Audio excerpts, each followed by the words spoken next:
Você consegue imaginar o desespero de aceitar morar num casebre que toda a gente na região jura ser amaldiçoado?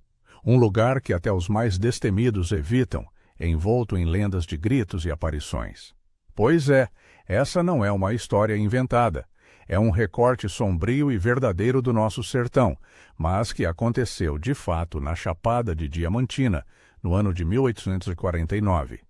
Antes de mergulharmos no coração dessa jornada, já deixa o seu like e se inscreve no canal, porque o que essa mulher encontrou sob o chão daquele barraco mudou o destino de uma comunidade inteira.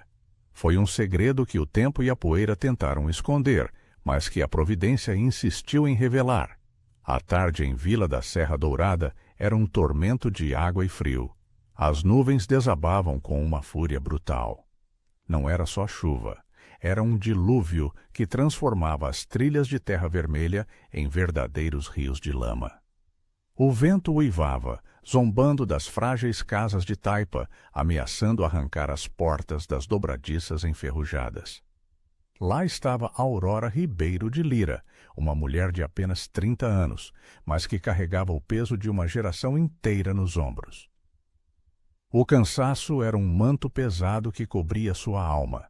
Seus olhos, antes cheios de um brilho jovial, agora refletiam uma tristeza profunda, quase inominável. O cabelo escuro, molhado e desgrenhado, escorria pela nuca, grudando-se à pele fria. Ela caminhava, descalça, pela lama pegajosa. Cada passo era um esforço doloroso. Em seus braços, aconchegado e febril, estava Tiago, seu caçula de 2 anos. Ao seu lado, agarrado à barra do seu vestido de algodão úmido e remendado, vinha Pedro, o primogênito de 7 anos. O menino tinha os olhos arregalados, absorvendo o medo da mãe, o desamparo da situação. Havia apenas 4 meses que Elias, seu marido, havia partido. Foi uma tragédia rápida, silenciosa, no meio do calor implacável do dia. Elias trabalhava como capataz na imensa fazenda Olho d'Água, propriedade do coronel Ramiro Azevedo, um homem de poder e pouca misericórdia. Naquela manhã fatídica, Elias tentava amansar um garanhão recém-chegado. Um estampido seco, talvez um raio ou o estalo de um galho, assustou o animal. O cavalo empinou com violência selvagem e Elias foi jogado ao chão, batendo a cabeça em uma pedra pontiaguda. Morreu ali mesmo, um fim sem adeus, sem a chance de um último olhar para os filhos. Aurora recebeu a notícia antes do meio-dia. Ela não desabou, não gritou. Seu corpo inteiro ficou em um estado de choque e silêncio, segurando Tiago no colo, enquanto a realidade se dissolvia ao seu redor. Naquele tempo, no sertão, uma mulher sem o marido era como uma folha solta ao vento. Sem Elias, Aurora não tinha nada, nem terra, nem dinheiro, nem apoio familiar. Seus pais haviam sido levados pela malária anos antes. 2 semanas após o enterro, o coronel Ramiro Azevedo, conhecido por sua frieza calculista, mandou chamá-la. Aurora entrou na casa grande com o coração palpitando, uma oração muda nos lábios.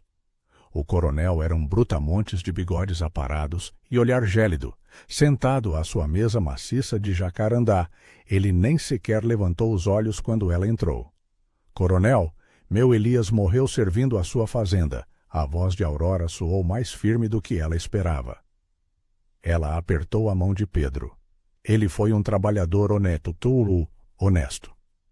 "Eu vim lhe pedir que nos deixe ficar na casinha. Eu posso trabalhar, coronel. Na cozinha, na lavoura, lavando sua roupa. Eu só preciso de um teto para meus filhos." O coronel Ramiro finalmente a encarou. Seu olhar era uma ofensa, uma indiferença cortante. "Aurora", ele começou, a voz áspera como lixa.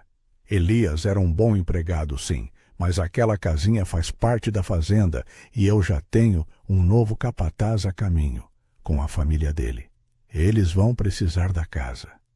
O chão pareceu sumir sob os pés de Aurora. Ela sentiu uma vertigem. "Mas, coronel, nós não temos para onde ir. Meus filhos são tão pequenos. Dê-me apenas um tempo, um mês, até que eu consiga me ajeitar. O coronel bufou, impaciente, amassando um papel na mão. Eu não sou dono de orfanato, mulher. Você tem até o final da semana para desocupar. E olhe, estou sendo generoso, viu? Poderia ter te posto na rua no dia do enterro. A conversa se encerrou ali, sem espaço para súplicas, sem sequer um sinal de humanidade. Aurora saiu daquela casa sentindo um vazio no peito, um buraco negro que engolia sua esperança. Nos dias que se seguiram, ela bateu em todas as portas da vila da Serra Dourada. Procurou trabalho, um quartinho, um canto, mas a resposta era sempre a mesma. As famílias já eram grandes, a comida era pouca. Uma viúva com 2 filhos pequenos era um fardo que ninguém queria carregar. As portas se fechavam com a mesma rapidez que as desculpas eram murmuradas. Foi vó Filomena, uma lavadeira idosa que morava perto da igreja, quem lhe deu a pista, quase como um lamento. Aurora havia ido lá, implorando por um dia de trabalho, por sobras de comida. Minha filha, eu mal tenho para mim, disse vó Filomena, com os olhos marejados de pena. Mas escute, tem um lugar, ninguém fala sobre ele. É um barraco antigo, na saída da vila, perto da Mata Brava. Está abandonado há uns 5 anos. Aurora sentiu um lampejo de esperança cintilar na escuridão. E por que está abandonado? Tem dono? Vó Filomena fez um rápido sinal da cruz. Não tem não, minha filha. Morava lá um português, Baltazar. Um homem esquisito, solitário, que vivia trancado. Um dia, as pessoas começaram a ouvir gritos estranhos vindo de lá. E quando foram ver, Baltazar tinha sumido, desapareceu, deixou tudo para trás. Dizem que o lugar é assombrado, que tem um espírito ruim. Aurora engoliu em seco. O medo a invadiu, mas o desespero era maior. Mas ele tem paredes? Dá para se abrigar? Sim, está caindo aos pedaços, mas tem. Olha, Aurora, eu não te aconselho. Aquele lugar tem má fama. Aurora não precisou ouvir mais nada. Naquela mesma tarde, reuniu o pouco que possuía. Algumas roupas, um pedaço de cobertor, um saco de farinha. Colocou tudo em um saco de estopa, pegou as crianças pela mão e seguiu a trilha indicada por vó Filomena. O barraco ficava no fim de uma picada estreita, abraçado pela vegetação densa. Era uma construção baixa, inclinada, feita de taipa e barro, com um telhado de palha que parecia ter sido roído pelo tempo. A porta de madeira estava pendurada por uma única dobradiça, e as frestas nas paredes eram grandes o suficiente para deixar a escuridão espiar lá de dentro. Aurora parou em frente àquele esqueleto de casa. Um arrepio gélido subiu por sua espinha. O vento ali não apenas assobiava, ele gemia, produzindo um som cavo e perturbador. Pedro apertou a mão da mãe. Mãe, eu tô com medo, ele sussurrou, a voz quase inaudível. Aurora inspirou profundamente, sentindo o cheiro de terra molhada e mofo antigo. Não tenha medo, meu amor, é só uma casa velha, nós vamos limpar, vai ficar bom, eu prometo. Ela forçou a porta, que rangeu num lamento agudo. O cheiro que a atingiu era sufocante, uma mistura de podridão, umidade e ratos. O chão era de terra batida, coberto por folhas secas, teias de aranha e fezes. Uma única e minúscula janela no fundo mal deixava a luz entrar. No canto, uma lareira de pedra estava coberta por cinzas de anos. Não havia móveis, apenas lascas de madeira apodrecida. Aurora colocou Tiago no saco de estopa e começou a limpeza. Trabalhou até o sol se pôr, varrendo, removendo ninhos de insetos e juntando galhos secos. Pedro a ajudava com o pouco que podia. Quando a noite engoliu a mata, elas finalmente conseguiram acender um fogo na lareira. A fumaça subiu pelo telhado furado e uma pequena ilha de calor e luz se formou no centro da miséria. Naquela primeira noite, Aurora não conseguiu pregar os olhos. Deitada no chão duro, com as crianças aninhadas ao seu lado, cada som da floresta era amplificado. O vento batendo nas paredes, os grilos incessantes e algo mais. Um som que parecia arrastar-se, talvez passos distantes. Ou seria apenas a mente, cansada e assustada, lhe pregando peças. Ela fechou os olhos com força. Santa Mãe de Deus, ela rezou, as lágrimas quentes escorrendo pelas têmporas. Proteja-nos neste lugar, dê-me força para seguir em frente, pelos meus filhos. Os dias viraram semanas e a rotina era de uma dureza inimaginável. Aurora acordava antes do sol, caminhava quilômetros até um riacho distante para buscar água. Carregava os pesados baldes em uma vara sobre os ombros, o metal frio da alça cortando sua pele. Ganhava o suficiente para comprar um punhado de fubá e feijão. A vila a evitava. Quando Aurora passava pela rua principal, as pessoas desviavam o olhar murmurando. As crianças faziam o sinal da cruz. Dona Zilda, a dona da venda, chegou a declarar em voz alta: "Essa mulher mora no barraco do português. Vai trazer a desgraça para toda a Serra Dourada?" Cada palavra era um corte, mas Aurora resistia. Ela não tinha escolha. Era ali ou a rua. Uma tarde, após 2 semanas de moradia no casebre, ela estava no telhado improvisado, tentando cobrir os buracos com sapé que havia ganhado em troca de um dia inteiro lavando roupas em uma fazenda vizinha. O dia anterior tinha sido de temporal e a água havia inundado o chão de terra batida. Concentrada em amarrar o sapé, ela foi interrompida por um rangido seco vindo de dentro do barraco, um som de algo quebrando. Ela desceu rapidamente e entrou.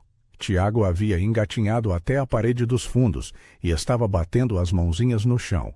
Aurora correu para pegá-lo. Foi então que viu.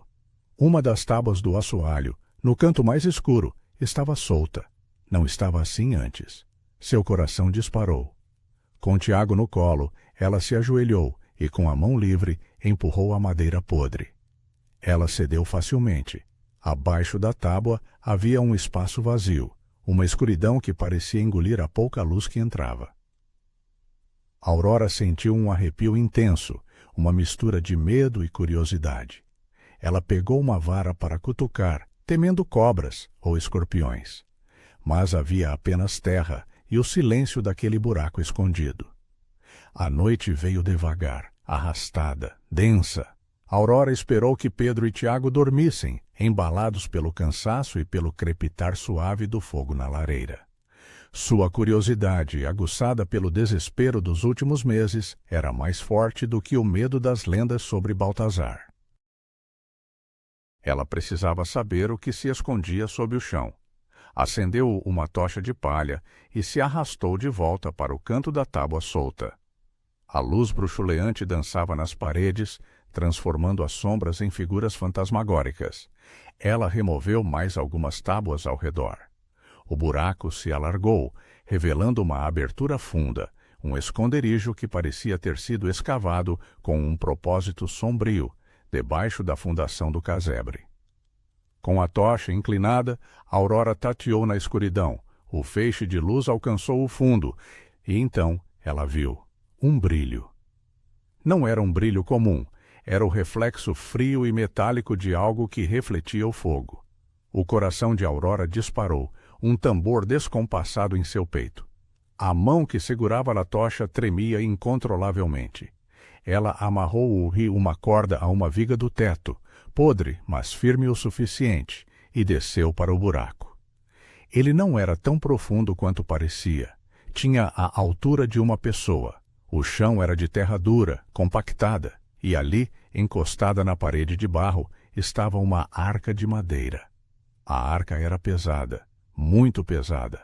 Aurora a arrastou com dificuldade, o esforço fazendo seus músculos protestarem em dor. Empurrou-a para debaixo da abertura e, usando a corda, conseguiu içá-la para o chão do barraco. Exausta, suada, ela se sentou, observando aquela caixa escura, coberta de sujeira, com ferragens grossas e enferrujadas. Um cadeado antigo prendia a tampa. Aurora pegou uma pedra maciça no chão e bateu. com toda a força do seu desespero acumulado contra o cadeado. O metal velho rangeu e se partiu com um estalo seco. Ela respirou fundo, fechou os olhos por um instante e abriu a arca. O que viu tirou seu fôlego, roubou o ar de seus pulmões. Não eram apenas moedas. Eram dezenas, centenas de moedas de ouro, empilhadas em pequenos sacos de pano poídos pelo tempo. Havia joias, colares de ouro maciço com pedras que cintilavam no escuro, anéis pesados, brincos de filigrana fina. E mais, um maço de papéis amarelados, escritos em letra miúda, e um livro de capa de couro gasta, colocado por cima de tudo. Aurora apanhou uma das moedas. Era pesada, o ouro frio e antigo. De um lado, uma coroa, do outro, uma cruz. Moedas portuguesas, de valor incalculável. Ela olhou ao redor, esperando que alguém surgisse, mas havia apenas a escuridão da noite. Seus filhos dormiam, alheios ao tesouro encontrado. Pegou o livro de couro. Era um diário. Na primeira página, escrita com uma caligrafia nervosa, lia-se: Diário de Baltazar Costa e Silva, ano do Senhor de 1838.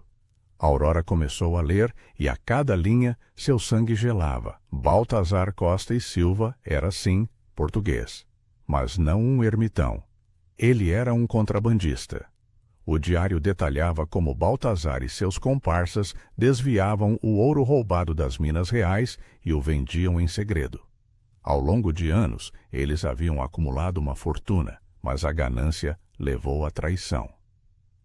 Em uma entrada de 1842, Baltazar escrevia com traços febris: Eles querem a minha parte. Joaquim e Teodoro vieram exigir a divisão do ouro.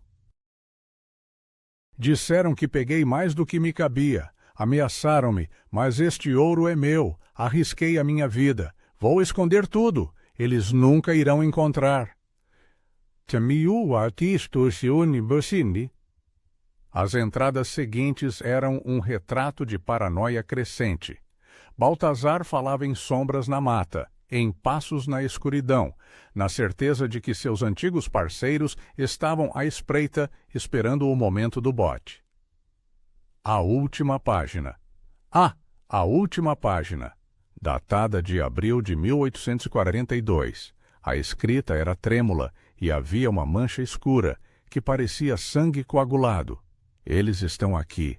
Ouvi os cavalos. Vão me matar, mas não encontrarão o ouro. Escondi tudo debaixo do chão. Que Deus tenha piedade da minha alma, e que qualquer miserável que toque neste ouro pague com a própria vida. Este ouro está marcado com sangue, está amaldiçoado. Aurora soltou o diário como se ele fosse brasa viva. Ficou ali, paralisada, ouvindo apenas a própria respiração ofegante e o estalido da tocha se apagando. Um tesouro. Ela havia encontrado uma fortuna. Ouro suficiente para mudar sua vida inteira, para nunca mais passar fome, para dar uma vida digna aos filhos, para sair daquele casebre e ter um lar de verdade, com paredes seguras e mesa farta. Mas o tesouro tinha uma mácula, sangue, e uma maldição. Com um esforço físico e moral, Aurora fechou a arca e a empurrou para o canto mais escuro, cobrindo-a com tábuas e entulho. Não ia tocar naquilo. Era dinheiro sujo, dinheiro de sangue. Mas naquela noite, o sono não veio. Seus pensamentos se atropelavam, uma corrida desesperada. Tiago tossia sem parar. Precisava de xarope, de calor, de um médico. Pedro, sempre com fome, magro demais. E amanhã, ela teria que caminhar a manhã inteira para lavar trouxas de roupa na fazenda do Major Inácio e voltaria para casa com meia dúzia de ovos. A poucos metros dela jazia uma fortuna que ninguém sabia que existia. Uma fortuna que podia salvar a vida de seus filhos, mas era amaldiçoada. Durante os dias seguintes, Aurora tentou ignorar a existência da arca, tentou viver sua rotina de miséria e trabalho, mas seus olhos inevitavelmente voltavam-se para o canto escuro. Era como se o ouro, sob as tábuas, pulsasse, gritasse por ela. Uma semana depois de encontrar o tesouro, o bebê piorou. Tiago começou com uma febre baixa que escalou rapidamente. Em 2 dias, ele ardia em brasa, gemia baixinho, recusando o peito da mãe. Aurora fez chás de ervas, usou compressas frias, rezou desesperadamente. Mas a febre não cedia. Na madrugada do 3º dia, o pavor se tornou realidade. Tiago teve uma convulsão. Aurora entrou em pânico total. Segurou o filho nos braços, sentindo o corpo miúdo se debater, os olhos virando, a boquinha espumando. Pedro acordou chorando assustado. Meu filho vai morrer, meu filho vai morrer e eu não tenho dinheiro para chamar um médico. Foi naquele instante, naquele momento de desespero absoluto e primal, que a maldição de Baltazar perdeu a batalha para o amor de mãe. Aurora deitou o bebê na cama improvisada e pediu a Pedro que vigiasse o irmão. Correu para o canto da arca, abriu-a com um puxão violento, pegou um punhado de moedas de ouro e as enfiou no bolso. Pegou Tiago nos braços e saiu correndo pela trilha escura, em direção à vila. Eram 4 da manhã, quando ela esmurrou a porta do Dr. Ernesto, o único médico da região. Bateu com tanta força que acordou a casa inteira. O médico, um homem atarracado e sonolento, abriu a porta com uma lamparina na mão e a cara fechada. Que barulho é este, mulher? Sabe que horas são? Doutor, pelo amor de Deus, meu filho está morrendo. Aurora ergueu o bebê, pálido e mole, em seus braços. O senhor precisa vir. Eu pago. Eu tenho dinheiro. O doutor Ernesto olhou para Aurora com a desconfiança que toda a vila lhe dedicava. Uma viúva miserável do barraco amaldiçoado. De onde ela tiraria dinheiro? Você tem dinheiro? Quanto? Aurora enfiou a mão no bolso e retirou 3 moedas de ouro. O brilho do metal dourado, antigo e pesado, era inegável. Os olhos do médico se arregalaram. Onde você arranjou isso? Ele perguntou, a voz rouca pela surpresa. Não importa, doutor. Meu filho está morrendo. Por favor. O ouro venceu a desconfiança. O médico pegou sua maleta e seguiu Aurora de volta ao casebre. À luz fraca da lamparina, ele examinou o bebê. Diagnosticou uma febre grave, talvez malária, comum naquelas terras. Aplicou quinino, deixou instruções e estendeu a mão. As 3 moedas. Aurora entregou o ouro sem hesitar. Seu filho viveria. E Tiago melhorou. Em 2 dias, a febre se foi. Em 1 semana, ele voltava a engatinhar pelo chão, sorrindo e balbuciando. Mas a notícia do ouro, como um incêndio, já havia se espalhado. O doutor Ernesto, mais fofoqueiro que discreto, havia contado na venda de Dona Zilda que a viúva pagara a consulta com moedas de ouro antigas. Em poucas horas, a vila inteira fervilhava de especulações. Teria ela roubado, ou seria a lenda verdadeira, o espírito do português Baltazar teria dado o ouro à viúva? Aurora começou a sentir os olhares mudarem. Não era mais pena ou repulsa. Era cobiça, desconfiança, perigo. O perigo se materializou 3 dias depois que Tiago finalmente se recuperou. Aurora estava no riacho, buscando água, quando 2 vultos surgiram na trilha, bloqueando seu caminho de volta. Ela reconheceu um deles de imediato, Cícero, apelidado de O Seco, um sujeito magro e de olhos injetados, conhecido na vila por ser violento e beberrão. O outro era um desconhecido, baixo e atarracado, com uma cicatriz profunda que lhe rasgava o rosto, quase sumindo na barba rala. Aurora colocou os baldes no chão devagar, o coração pulsando na garganta. O cheiro de suor, fumo e cachaça dos homens a atingiu como um murro. Boa tarde, dona Aurora, disse o Seco com um sorriso que não alcançava seus olhos. Era um sorriso predatório. Ficamos sabendo que a vida da senhora deu uma guinada, hein? Pagando o médico com ouro. Não sei do que o senhor está falando, Aurora respondeu, tentando manter a voz estável, mas o medo a fazia tremer. O seco se aproximou, e o homem da cicatriz, Tatu, deu um passo para o lado, cercando-a. Ah, não sabe, ele sibilou. Todo mundo sabe que a senhora mora no barraco daquele português maluco. E todo mundo sabe que ele escondeu um dinheirão. A senhora achou o ouro dele, não foi? Não achei nada. Aquelas moedas eram da minha avó. Era tudo que eu tinha guardado. Ela mentiu desesperadamente. Cícero riu, um som seco e estridente. Sua avó? Que mentira mais esfarrapada, mulher. Olhe, nós não queremos confusão, é só a senhora dividir o ouro. 50% para nós. É justo, não é?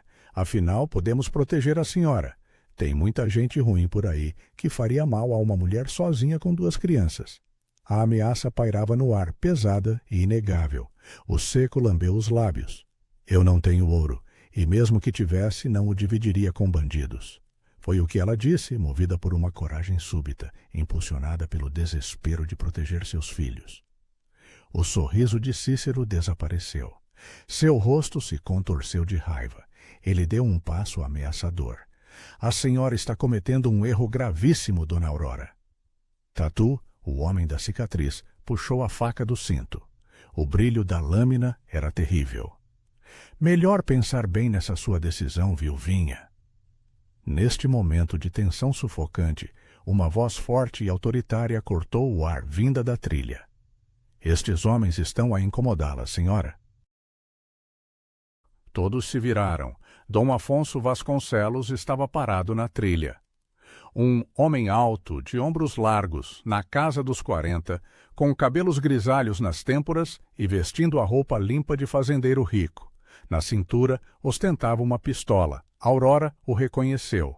Dom Afonso, o fazendeiro que possuía as terras do outro lado da vila. Descendente de uma família nobre de Portugal, era conhecido por sua conduta justa e por tratar seus trabalhadores com dignidade. O seco e Tatu se entreolharam. Dom Afonso não era alguém para se desafiar. Não estamos incomodando ninguém, não, seu Afonso. Cícero tentou disfarçar, mudando o tom de voz para algo mais respeitoso. Só conversando aqui com a dona Aurora. Pois me parece que a conversa acabou, Dom Afonso declarou, a voz inabalável. Sugiro que sigam seus caminhos, e se voltarem a importunar esta senhora, as coisas ficarão muito ruins para vocês. Os 2 bandidos hesitaram, mas o risco era alto. Eles resmungaram, subiram na trilha e desapareceram. Dom Afonso se aproximou de Aurora, que tremia da cabeça aos pés. A senhora está bem? Estou sim, senhor. Obrigada. O senhor me salvou. Ouvi as vozes alteradas enquanto vinha buscar minhas éguas. Ele explicou. Se estes homens voltarem a lhe te incomodar, a senhora me avisa. Minha fazenda não fica longe daqui. Aurora agradeceu novamente, recolheu seus baldes e correu para o casebre. Mas naquela noite o medo era um veneno que a impedia de dormir. Eles voltariam. A próxima vez, Dom Afonso não estaria lá. A presença do ouro era uma condenação.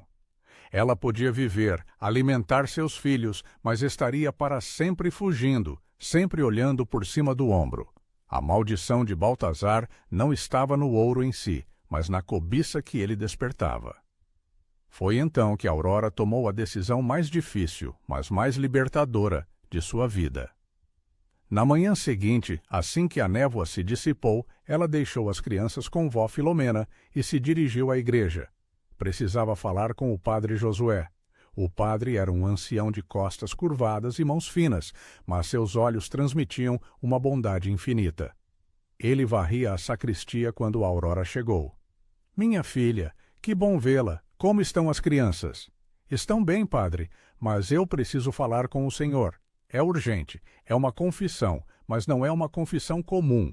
O padre Josué largou a vassoura e a conduziu para um banco de madeira na nave da igreja, vazia e silenciosa. Aurora respirou fundo e, então, abriu o coração. Ela contou tudo. Sobre o casebre, a tábua solta, a arca, o tesouro de moedas e joias, o diário de Baltazar, a história do contrabando e, por fim, a maldição. Contou sobre Tiago, a febre, a decisão de pagar o médico e a ameaça de o seco e tatu. O padre Josué a ouviu em silêncio absoluto. Quando ela terminou, ele fez o sinal da cruz, os olhos arregalados. Minha filha, você carrega um fardo pesado demais. O que farei? Eu não sei, padre. Esse ouro pode nos salvar, mas é dinheiro sujo, amaldiçoado. E agora há homens perigosos atrás de mim. O padre ficou em silêncio por um longo momento, o olhar fixo na imagem de Cristo. Então ele começou a falar, devagar, medindo cada palavra. Aurora, o dinheiro não tem alma, o ouro é apenas metal. O que torna algo bom ou ruim é o uso que fazemos dele. Baltazar usou o ouro para a ganância, para o roubo, talvez para a morte. Por isso, o ouro foi manchado. Mas você, minha filha, você pode usá-lo de outra forma. Você pode transformar algo ruim em algo bom. Você pode quebrar a maldição. Como, padre? O velho sacerdote se levantou e começou a caminhar pela igreja. Olhe ao seu redor, Aurora. Nosso templo está ruindo. O telhado goteja, os bancos estão apodrecendo, o sino rachou. Não temos dinheiro para o conserto. E há mais. Há crianças desabrigadas nas ruas da vila. Há doentes sem remédios. Há famílias que passam fome. Não temos como ajudar. Aurora começou a entender a magnitude da ideia. O senhor está dizendo que eu devo usar o ouro para ajudar essas pessoas? Estou dizendo que a caridade é o antídoto mais forte contra a maldição. Doe uma parte deste ouro à igreja. Vamos reconstruir este templo, sim, mas vamos fazer mais. Vamos construir um orfanato para os meninos de rua. Vamos comprar remédios. E assim, o sangue que marca este ouro será lavado pela bondade. Aurora sentiu um peso descomunal se desprender de seu peito. Era isso. Era a libertação. E quanto a mim e meus filhos, padre, posso guardar uma parte? Para ter uma vida decente? O padre Josué pousou a mão trêmula sobre o ombro dela. Claro que pode, minha filha. Deus não quer que você sofra. Fique com o suficiente para comprar uma casa, ter comida, criar seus filhos com decência. Mas não seja gananciosa. Não deixe que a cobiça do ouro corrompa seu coração puro. Aurora deixou a igreja sentindo uma leveza que não experimentava desde a morte de Elias. Tinha um plano e, mais importante, um propósito. Mas a execução desse plano seria mais perigosa do que ela imaginava. Naquela mesma tarde, a determinação de Aurora se solidificou como o ouro que ela segurava. Voltou ao casebre e separou a fortuna em 3 porções distintas. A maior parte, a generosa porção da caridade, foi colocada em um saco de linho. Esta seria para o padre Josué e a comunidade. Uma porção menor, mas suficiente para a dignidade, foi guardada para ela e seus filhos. O restante seria escondido em outro lugar bem longe dali, como uma última reserva de segurança. Ela estava terminando de lacrar a reserva quando o som a atingiu. Cavalos. O ruído das patas na trilha de lama era inconfundível. Seu sangue gelou. Aurora correu até a minúscula janela dos fundos e viu. Eram 5 homens a cavalo, parando ruidosamente em frente ao barraco. Ela reconheceu o seco e tatu. Os outros 3 desconhecidos tinham a fisionomia e as armas de bandidos profissionais. Onde estão as crianças? Foi o primeiro pensamento. Graças a Deus, ainda estavam na casa de vó Filomena. Os homens desceram. O seco bateu na porta com violência. Dona Aurora, abra esta porta. Viemos só conversar. Aurora ficou paralisada, agarrada à arca, que agora representava tanto a sua salvação quanto a sua morte. Abra logo, mulher, ou vamos arrebentar tudo.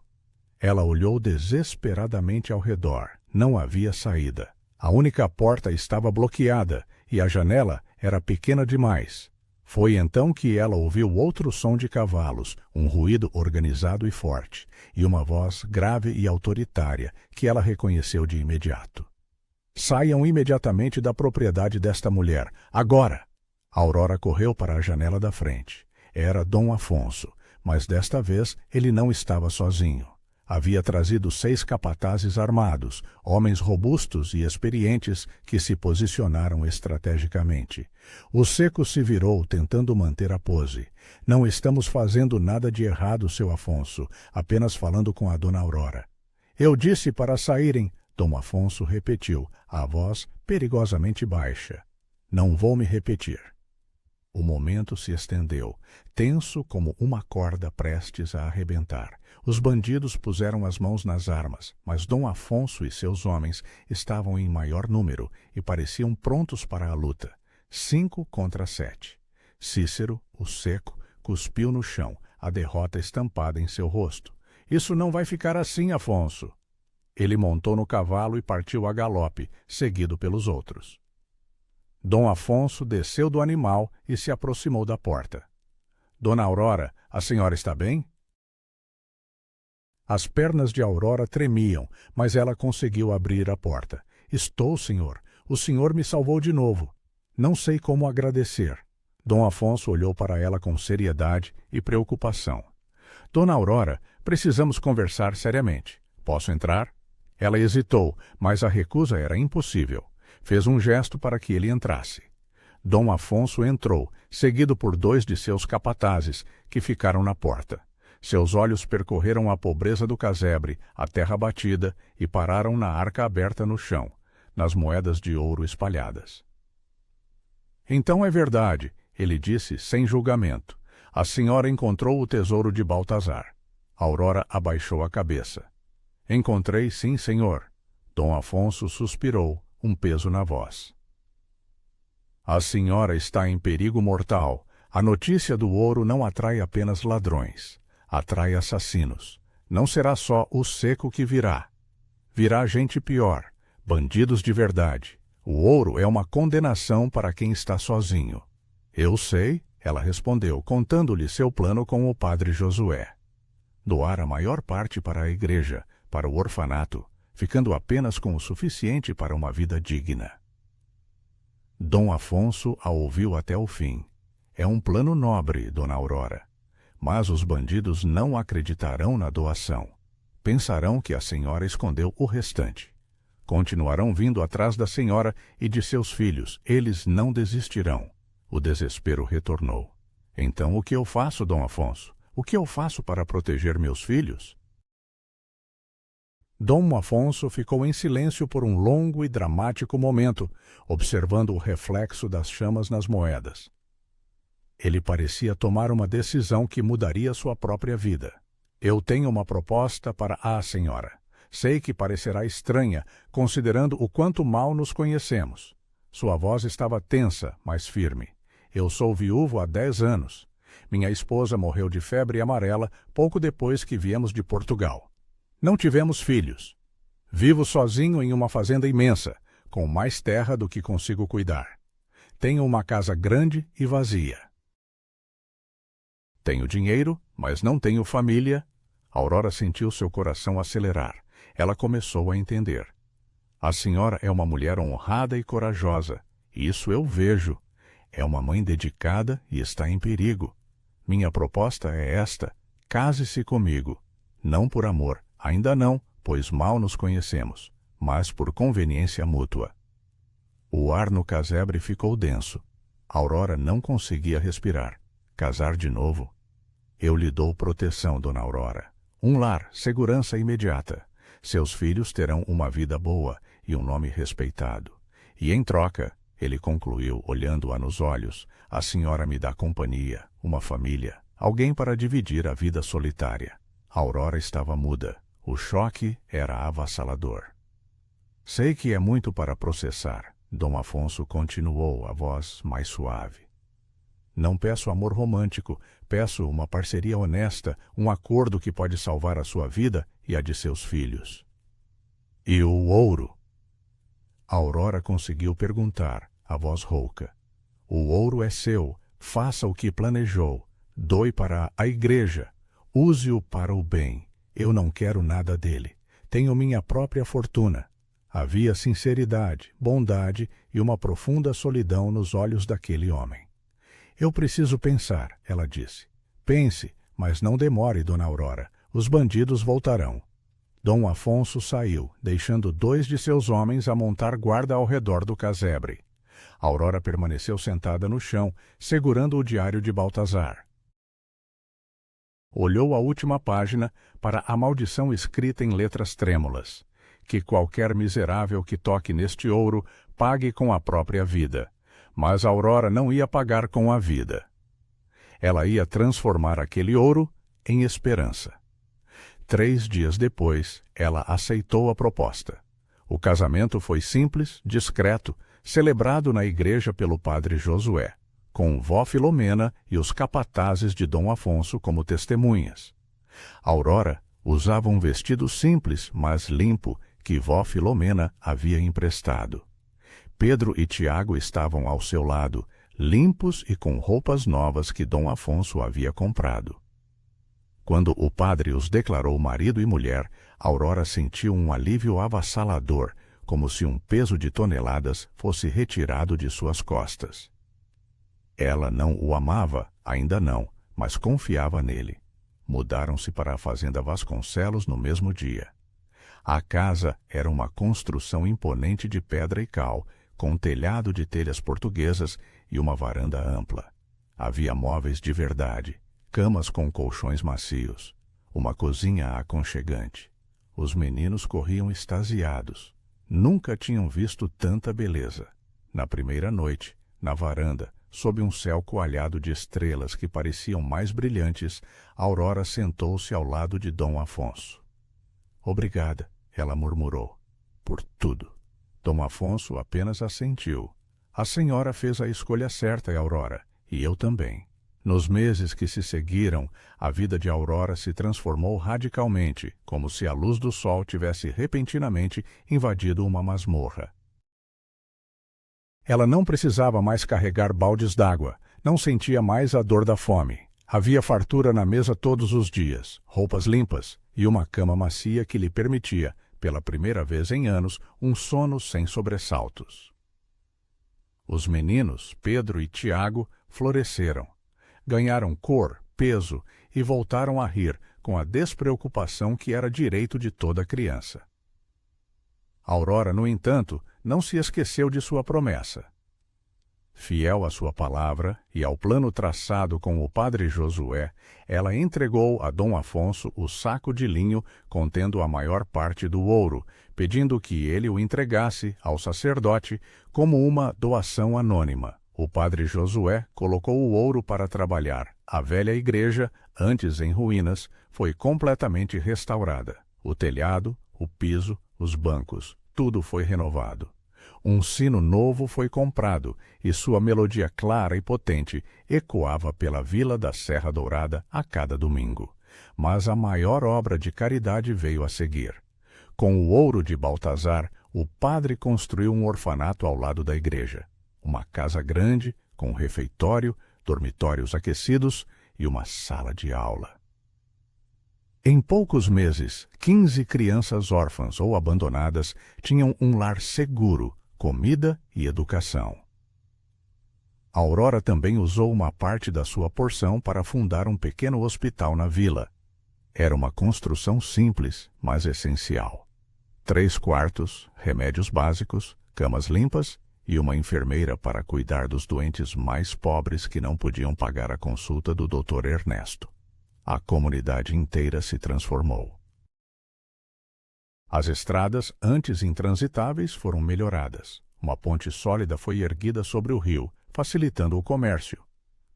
Uma escola foi aberta, onde as crianças da vila podiam aprender a ler e escrever. No início, a desconfiança pairou. De onde vinha tanto dinheiro? Mas o padre Josué, sempre discreto, falava apenas de almas caridosas e anônimas. Vendo o bem que estava sendo feito, as pessoas pararam de questionar. A maldição de Baltazar estava sendo exorcizada, não por um ritual, mas por atos de bondade. Quanto ao casebre amaldiçoado, Dom Afonso agiu com decisão. Mandou demolir o barraco de taipa, queimou a madeira podre e aterrou o buraco onde a arca havia sido encontrada. No lugar das ruínas, ele plantou uma grande cruz de madeira, feita da madeira mais nobre da fazenda. O lugar não seria mais um foco de medo, mas um marco, um lembrete silencioso da transformação. Mas o mal não se rende facilmente. Cícero, o Seco e seus comparsas, ainda certos de que o restante do ouro estava escondido, tentaram o último e desesperado ataque. Invadiram a fazenda Vasconcelos numa noite escura, exigindo saber o paradeiro do tesouro de Baltazar. Dom Afonso e seus capatazes estavam preparados. Sabiam que os bandidos voltariam. Houve um confronto rápido, brutal, iluminado pelos raios fugazes da lua entre as nuvens.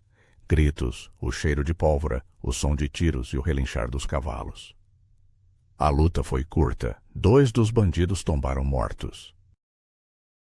Cícero e os outros fugiram para Ouramata e nunca mais foram vistos na região. A maldição havia feito mais 2 vítimas, mas desta vez o mal havia sido repelido pela força da justiça. Com o tempo, a relação entre Aurora e Dom Afonso evoluiu. Não foi o amor ardente dos romances, mas algo mais sólido, mais profundo, um companheirismo construído sobre o respeito, a honestidade e a gratidão mútua. Eles se apoiavam, se entendiam, se cuidavam. 2 anos após o casamento de conveniência, Aurora engravidou. Deu à luz uma menina saudável que batizaram de Graça. O nome era perfeito. Graça, a dádiva, a misericórdia. O presente inesperado. Os anos passaram voando. Pedro cresceu forte e trabalhador, ajudando Dom Afonso nos negócios da fazenda. Tiago se tornou um menino alegre e esperto. E Graça era a alegria da casa, uma criança de riso fácil. Aurora nunca esqueceu a escuridão de onde veio. Continuou visitando o orfanato semanalmente, levando comida, roupas e, acima de tudo, esperança. Sentava-se com as crianças, contava histórias, ensinava as meninas a costurar e abraçava os pequenos que sentiam falta de mães que nunca mais voltariam. 10 anos após encontrar o tesouro, ela estava sentada na varanda ampla da fazenda, em uma tarde ensolarada, observando seus 3 filhos brincarem no quintal gramado. A paz era palpável, um perfume suave de jasmim e terra molhada. Dom Afonso se aproximou, sentando-se ao lado dela. Ele pegou sua mão e a beijou suavemente. — No que você está pensando, Aurora? Ele perguntou. Aurora sorriu e o sorriso carregava a calma de quem superou a tempestade. — Estou pensando em como a vida é uma ironia cruel e bela. Eu era a mulher mais miserável da vila da Serra Dourada, viúva, sozinha, sem nada. Fui forçada a morar no casebre que todos diziam ser amaldiçoado. Ela virou o rosto para ele, os olhos cheios de uma luz serena. E foi exatamente lá, naquele lugar terrível, que eu encontrei a minha salvação, Afonso. Não foi a prata ou o ouro, foi a escolha de usá-lo.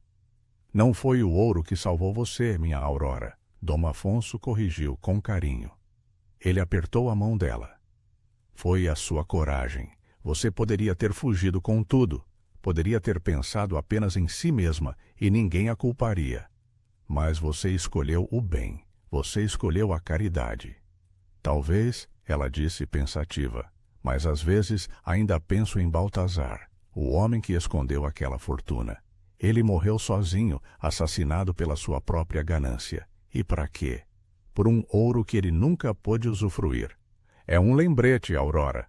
Um forte lembrete de que as coisas materiais não valem nada quando se perde a alma no processo. Baltazar escolheu o ouro em vez da humanidade. Você escolheu a humanidade em vez de todo o ouro. Naquela noite, Aurora foi ao baú onde guardava seus pertences mais íntimos. Retirou o diário de Baltazar Costa e Silva, Um livro de capa de couro seco, amarelado pelo tempo e manchado por aquele que parecia ser sangue. Ela leu mais uma vez a última página, a maldição escrita com letras trêmulas e desesperadas. Que qualquer miserável que toque neste ouro pague com a própria vida. Aurora caminhou até a lareira. O fogo crepitava, aconchegante. Ela segurou o diário por um momento, contemplando o passado sombrio que ele representava.